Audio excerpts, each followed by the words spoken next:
What did you call him? Young youth? What did you call him? Youth center. So young, man. I was just like, whoa. So, but this year, we have the man, and they were asking me, well, what are we going to do if we were having this deep conversation at breakfast, just about how we look at music and what we learned from him and the people that we all idolized. And I said, that's it. This deep conversation that we're having just between us, that's what we need to have for them, because they need to hear this kind of stuff.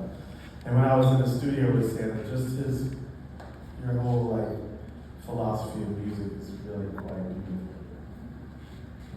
Yes. Give thanks.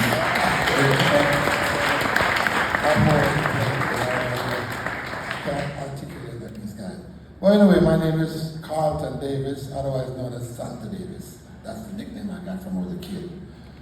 So, basically, I was fortunate to have been born in a time when, the music was making a turn, So you talk about roots rap reggae music. Roots rap reggae is when that whole revolutionary vibe started. So at 17 years old, I was in the studio, So I was in the drum corps before. I used to play military style stuff, so, then I transitioned to the secular world, as they call it. A lot of us musicians, we grew up in the church. So I was a church musician, but playing snare, bass drums, cymbals, and all that stuff. And it's kind of weird because I played all the different pieces that make up a drum set. Snare, what we used to call a tenor drum, boom, boom, which is a tom. Bass drum, I used to play that. I was like, I'm really fat right now. I was a skinny kid, 100 and maybe 40 pounds with a big ass bass drum in my chest. And then cymbals, I used to play all those things.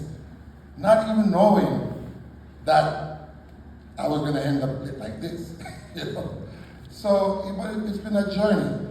And at that early stage, I left drum corps when I was 16. I was like 1969, a long time ago, yeah. So, and then I just transitioned into playing in bands and all that. And 17 years old, I could have been, a lot of guys are going to high school and college. I was like, I like that, So I didn't go to college, but I went to the music college in Jamaica, street, studio. So that's where I was fortunate to run into people like the Wailers, when they were the Wailers, Bob Marley, Peter Tosh, one of the Wailers. And those were my teachers, because growing up in that time, you couldn't help but hear music. Jamaica was a musical country. Because we used to have a lot of what they call a sound system. Because the main radio station, when I was growing up, there was one radio station. One, it's called RJR, Radio Jamaica Radio Fusion. So they never used to play a lot of reggae on the radio. It was more like what we call foreign music, American music, whatever. But they used to play a lot of calypso.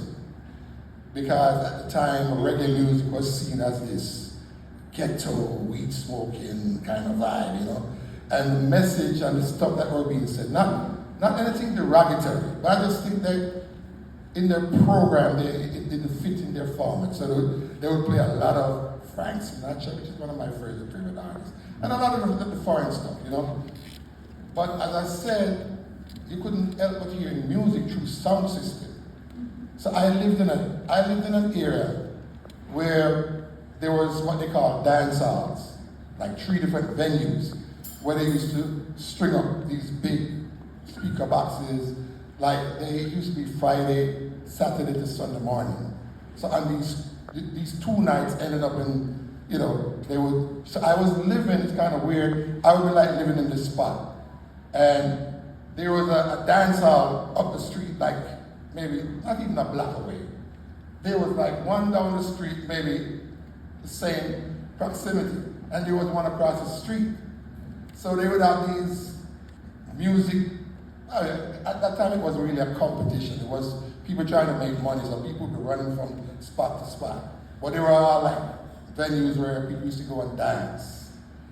So I go to sleep listening to that. So there was a lot of scat and all that kind of stuff. So I heard that.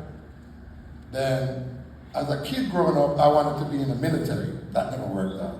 I wanted to be a police officer. I saw something tragic, I don't want to talk about it. And I said, that's not for me. So anyway, so I ended up playing music. Then, as I say, I ran into all the artists and the musicians that you could think of. The guys who actually set the foundation. I was very fortunate. You might not know. If I call a lot of these names, you're not going to know. But there was people, there was drummers like a brother named Hugh Malcolm. He was one of the best. Then you have Lloyd Nix. Well, mind you, I was a kid, I didn't know these guys personally. Just hear their names, and then happened to meet them along the way. So all the musicians that you could think of, the guys who created the ska. Well, everything came from a thing called mento, which was more like a folk kind of music, acoustic guitar, and they had a thing, they used to play the bass drum. They called it the rumba box. It was like, it's like a little box with a hole in it, and they would have like maybe 4 strings, like a regular bass. So they had like 4 pieces of metal that they would line them up like in, in notes. So you grew up hearing that. So the music transitioned from mento to ska.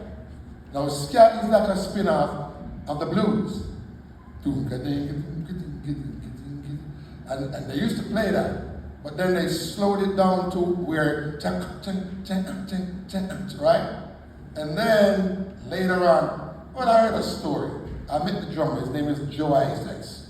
Now, Lloyd Nitz, a bunch you might know, I might not know, he was the king of the ska genre at the time. He was the guy who played those nice little licks.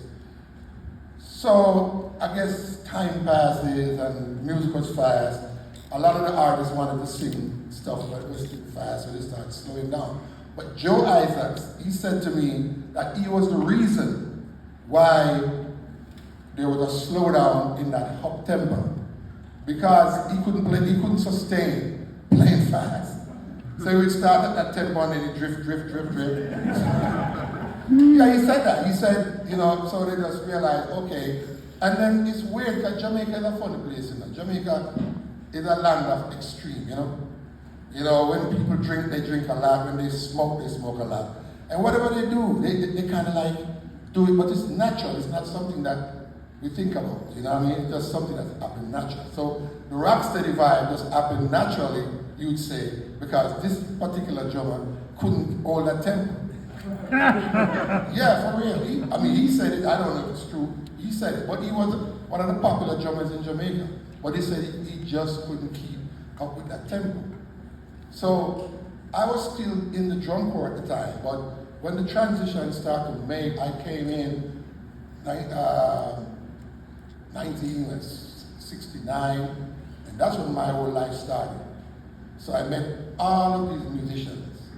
So my memory and my journey started from these guys. I learned all I learned by listening to these people, So I happened to get in touch with the Wailers. I worked with Wailers as a group. Then individually, I did sessions with Bob Marley, a couple of songs. The original version of a song called Sun is Shining, I played on the original one with Lee Scratchberry. And I can give you a story about that, because I go through some stuff, but we'd stay here all day till all night to tell this story. But I'm going to give you this one. So, as a young green kid around these giants, I'm in the studio. Lee Scratchberry is a producer. I would call him a real composer, like a arranger, because he knew what he wanted. He couldn't play an instrument, but he knew exactly what he wanted. So I'm sitting in the drum booth, ready to play all that. So he said, yes, well, I want this song to be, I want to be able to talk to my friend over here, go over here and smoke a spliff with my next friend, That kind of, I was trying to figure out what he was dealing with. But he was talking about space. Time and space. You know what I mean? Because he said music is about time and space. So that's the way he explained it. I want to talk to a friend here, have enough time to go over here, smoke a split with this friend, and come back here. Anyway, so I'm sitting in there ready to play. And he said, as a matter of fact, I don't want that thing in this song. I said, what thing? My hi-hat. No, mind you, a drummer, you need your hi-hat, right? That's really my timekeeper. That's where I'm going to balance myself out. I said, okay, you don't want so I said, I'm going to play on this leg. He walked away and he came back and he said, as a matter of fact, give me this. And he took my hi-hat away. He said, I don't want to get any ideas. I don't want an idea reach here, just touch it. And he took my hi-hat away. And I was like, this is serious. Now, I've never played it on my hi-hat before. But after we finished the song, no 8 notes, no 16, nothing. No quarter notes, nothing in the song. And you listen to it, I get what he was saying because other instruments are playing. But he was just that type of person who, you know, he had this magical, visionary thing about him. And what Bob Marley became was from his influence from Lee Scratch Perry. And for me, as a musician, I learned from all these people because they couldn't read or write music, but they have ideas. And what reggae music is about feel. It's not what academy went to or whatever. It's just personal experience of playing something that you have to create groove. People used to ask me, how you guys know what to play in a song or how this? I said, we didn't know. It just happened. Because we didn't have any, you know, idea of what we're going to do. Because our sessions used to be done in Jamaica at the time. Was somebody see yesterday and say, come to the studio at 10 in the morning. You don't know what you're going to do, you don't know the artist is. But that was the magic. And a lot of times, you guys might hear a lot of reggae songs from the 70s and not realizing the process. We didn't have time to rehearse. Mind you, when I was in drum corps, we used to read notes and all that kind of stuff. By that time, you didn't have any time to write anything down because they didn't have that amount of money to spend on people wasting 30 minutes to try to write a piece. The only people who used to write and read was the horn players, right? So you have to be ready. You don't know what you're going to do when you come to the studio. And so what the engineers used to do a lot of times, and I've experienced that. Some of the classics that you guys might hear, you're thinking, wow, these guys must have rehearsed these things for a long time. No, we didn't. They caught us. They surprised us a lot of time. We just be running, I just say, running the song down, getting the vibe. Listen, they're playing, we're free, we feel nice. And then we say, okay, ready for what? Come on, listen to this. The engineer, I'm counting 1, 2, make the feel go into the song. He hit the record button. So we there playing, we free, you know, free. And then he recorded the thing, we go into the studio. He said, into the control, he said, listen to this. All right, so nice. All right, let's take the real cut now. We've been there for 20, 30, 40 minutes. Can't get it. That surprise cut was the cut. Okay, you know why? We were free. But the moment the red light goes on, everybody tense up. You're thinking, oh, I don't want to mess up this one. You know, it's like a weird kind of psychology that you see the red light, you start tensing up because now you don't want to make a mistake. But that was it. So that process was just the thing that you have to be ready, you know, because if you're crappy, there's somebody else to take your space, you know? Oh yeah, I've seen a lot of guys go crazy. I remember this drummer, and he was out asking me, man, can you get me some sessions and stuff? I said, well, you got to prove yourself. I can't just tell people, because these people established already, so they know us. I can't tell them that you can play. You know, you have to prove yourself. You have to do something. And this guy, I remember this guy, I don't remember his name, but it was a long time. And I remember this guy, he kept bugging me. So one day I was at the studio, and they called him into the studio. They said, hey, you can play drums, come on in. He went inside the studio, and the engineer said, okay, they're doing sound check. Give me something on the hi-hat. I wasn't there when they were telling me that this guy was, the hi-hat, what is the hi-hat? It's right. So that was the thing. And later on I saw him, nobody wanted to work with him, so he got crazy. So yeah, really, a real story. But for us as musicians, the reason why things happen and why I'm in this position, I learned to be quick. And each individual artist, singers, whatever, musician, they have their own attitude. So you have to be able to go in and figure out where this person is singing. So I want to know where he's going. So you can't just say, okay, I'm Santa Davis, and this is the way I play. It never worked like that. Anywhere you go in, I can feel it. So if it's a love, we used to say, okay, if it's a lover's rock, then it needs a certain thing. If it's revolutionary, we know we gotta get aggressive, you know? So there was different things that you weren't taught. You had to, be quick about it. It's not something that somebody can tell you, because I can teach you how to play the drums, but I can't teach you to be me. Because I'm kind of a crazy person when it comes to playing drums, because I don't think, like people sit there and say, you count me play? No, I don't. One secret, I count backwards. It's kind of weird. And then I would count different, like if I'm playing, in order for me to do certain things, I'll be playing, okay, you're playing, so it's 2 and 4, 1, G. I'm doing 1, 2, 3, 4, 5, 6, 1, 2, 3, 4, 5, 6, 1, 2, 3. And that gives me that little thing. Because I'm doing this 6/8 or 6/1 or whatever you want to call it, 6/4 or whatever. But that's what I'm doing to get a second. Down, ding, ding, ding, ding, ding, down, ding, ding, ding, ding, 1, 2, 3, 4, 5, 1, 2, 3, 4, 5. Yeah. And I'm moving because the whole thing about reggae music is rhythm. And you have to be that rhythm. You can't just sit there.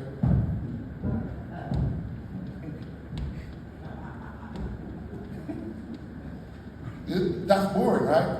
So I'm doing 1, 2, 3, 4, 5, 6, that. I'm singing like that in my head. That I can get, we used to call it a donkey ride, Yeah, we call it a donkey ride because it's funny you see people riding their donkeys in the country and they used to be like sitting like this. So no, for real. So these are some of the things. Look here, reggae music wasn't just a thing formulated by musicians. It was the people. The way our people dance, right? I hear this. We would do a record. Back then they used to do test press. So like on a weekend, wherever dances a dance happening, the producer would make a test press of the song. Take it to like a dance. It's not released or anything, but you would play this thing. And then you would see how the people react. If they don't react fairly, or you know that something is wrong. But it might be one of their favorite artists, but they never heard the song before. So they hear this new rhythm just made 2, 3, 4 hours ago, So you watch what I used to do. I used to go to these places at the dance and watch how people moving. And if I see people dancing, because people dance different. Because you have to play music for people to dance. So my trick was watching how people move and trying to figure out what they're dancing after. So I would look And I said, oh, something with that hi-hat pattern. That person likes that. That's what I see what they're doing. I said, oh, they're moving to the hi-hat. Or this is the backbeat I'm playing on the rim shot or whatever. So the people will dictate to you how they want to feel the music. And if you don't play reggae music for people to feel it, then you're gonna have a problem. So basically the man in the street was who, I mean, all of us. I don't know about the rest of the guys, because you have people just play because they think they're great or whatever. I didn't think I was great. I just think I'm just a contributor to the thing. Even to this day, you know, people say to me, oh, try to say, I'm one of the great. Yeah, you're the greatest reggae drummer. People say, I said it one time, and a friend of mine said to me, well, if somebody comes to you and say, you're the greatest reggae drummer, to him, it's what you did to him. And I was like, okay, but I still don't want that energy to go out there that I'm the greatest of anything, because first of all the gifts come from God. I'm just like a vehicle, you know, to transmit it, you know what I mean? Well, yeah, but I was fortunate enough to, you know, meet all the greats. I toured extensively with Peter Tosh, you know. I toured with Jimmy Cliff, you know, in the early days. I mean, you name it. I worked with all these people. A lot of them are gone now, you know, but, you know, that was the whole thing of reggae. Reggae is about, okay, so people would come to me and say, you know, I want to play reggae, but I'm not from Jamaica. I said, no. It don't have anything to do with Jamaica or whatever. No, Jamaica reggae music is friendly to all genres of music. So whatever discipline you come from, if you're a classical pianist, guitarist, if that's the discipline that you grew up with, if you come from a jazz background, whatever, you can do that in reggae. Case in point, if you listen to Bob Marley's Is This Love? If you listen to jamming, it's swinging, right?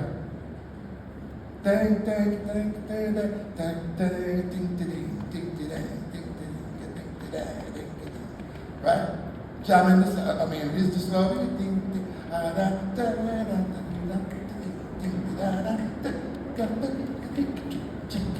But what happened, you're doing that swing, but we're dropping that 2 and 4. You see what I'm saying? So this is why you must never be afraid. I just say to you, when you play reggae, you play it with meaning. Because it comes from a certain culture, a certain spiritual background, the original idea. Reggae actually comes from, it's like a spin-off of what you call Nyabingi. Now Nyabingi is more of a spiritual thing, with drums.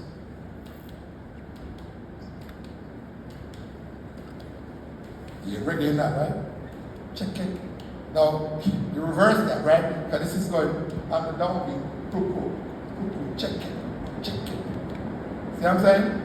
So there's a relation there, but the only difference with Nyabingi music is more like a church. Like, you know, you're not going to go to a club and play gospel music, like people drinking and getting drunk. You're not going to do that.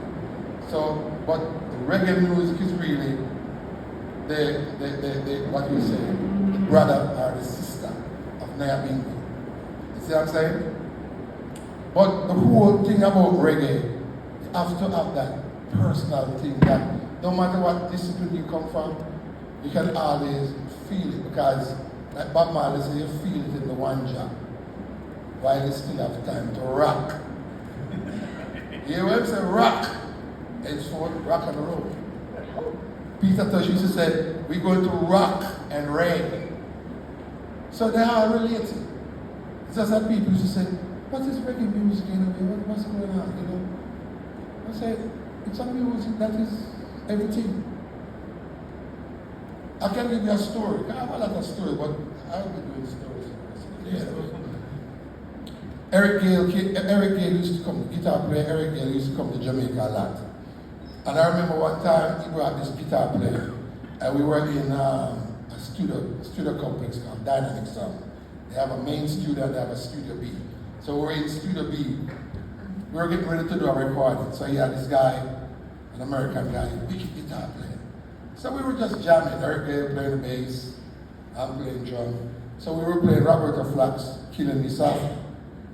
So you know, Roberta Flack, Killing Me Softly is really reggae, but it's not too much of that accent. It was just still got the reggae vibe. So it's reggae. So this guy was playing, he's playing the melody. Right? Anyway. So Eric wanted to mess with him. Eric said, let's try this in a reggae vibe now. I just changed, played a role, started playing the same thing, just that somebody else started being and this guy, he was sitting there like, where do I come in? He was playing the same song earlier. So the thing is this, a lot of people didn't understand. They were saying, oh, where is the one? Or where's the accent? You know? You say, well, reggae, you might talk about 4/4, but reggae accent is 2 and 4. It's where snare, kick and snare is dropping at any given time. You know? So for a while, it was kind of, you know, like a mystery to a lot of people. They didn't realize it was all related, you know? So, you know, I mean, it's a personal experience that everyone has to figure it out. You know what I mean? It's not anything complicated, you know? It's just that the way, I play, it's going to be a problem for you to do that because I never think of anything. Like, I remember this guy one time, I was playing, and he stopped me, and he said, you know what? His name is Joe Higgs. Joe Higgs, he passed away a couple of years ago. He just stopped and said, you know, you see you don't have any discipline. What? I thought he was going to chew me out. He said, you don't have any discipline. But that's what I like about you. Because he's telling me, I didn't even realize it. He's telling me that I never played the same thing twice. Because I would play the same thing, but there's a variation. And because that's how my head works, you know. Yeah, I might repeat some stuff. But the journey of the music is where I'm going with. And it's kind of crazy, right? I'm going to give you this story. I'm not a jazz drummer, but I used to work with this guitar player in Jamaica. And he used to live in the States for a while. He started a record store in Jamaica. And he had me listening. He said, look, you must listen to these guys. Listen to Coltrane, Art Blakely. So I'm listening to keyboard players. But what he was doing to me is he said, look, this is where you get educated to the level of music. Because reggae can be boring if you're not doing certain things with it. So he had me listening to jazz, even though I'm not a jazz drummer. People say, why are you listening to jazz? I said, that's school. That's my school. You know what I mean? So the thing is this, it's all about this, the journey. Reggae music is not, yeah, I can play reggae now. Yeah, anybody can do that. But reggae music is not just one thing. There's many different things going on in reggae music, just like any other music you can think of. You know what I mean? And that's why I say there's all these different elements. Whether you're jazz, blues, R&B, whatever. Classical, there's a place for you in this thing, God. I call it the reggae experience. You know? What can I say?